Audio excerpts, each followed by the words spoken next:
Have you ever wondered who in the Bible stood strong when everything was falling apart?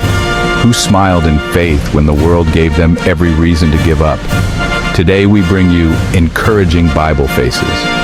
Powerful men and women of God who walked through trials, yet never let go of faith, hope, and courage. Let their stories encourage you because their God is still your God today. David faced wild animals as a shepherd, stood fearlessly before Goliath, and ran for his life from King Saul.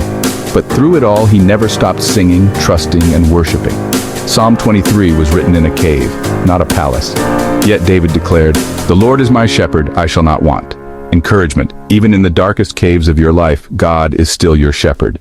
Ruth was a foreign widow with no money, no position, and no promise, but she chose loyalty over comfort. She followed Naomi, saying, "Your people will be my people, and your God will be my God. Your people will be my people, and your God will be my God."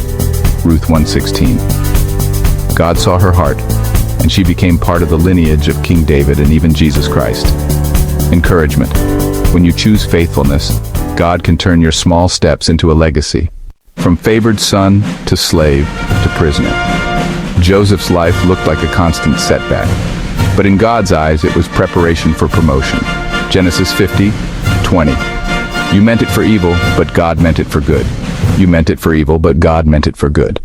Encouragement.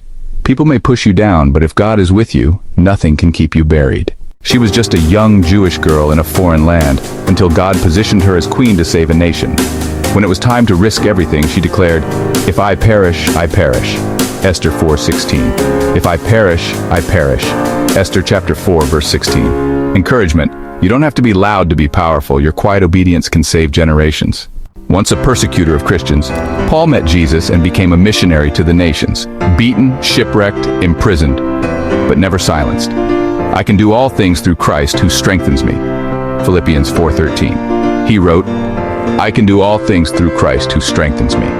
Philippians chapter 4, verse 13. Encouragement. Your past doesn't disqualify you. It prepares you for purpose when you surrender it to God. Teenage, unmarried, visited by an angel. Mary said yes to something she didn't fully understand but fully trusted. Let it be to me according to your word. Luke 1:38. Let it be to me according to your word. Luke 1:38. Encouragement. Even if God's plan is confusing, saying yes in faith invites miracles. These encouraging Bible faces remind us, you don't have to be perfect, just willing. If this encouraged you, type, "I am encouraged" in the comments. Subscribe for more videos that lift your spirit and remind you that God is still writing your story.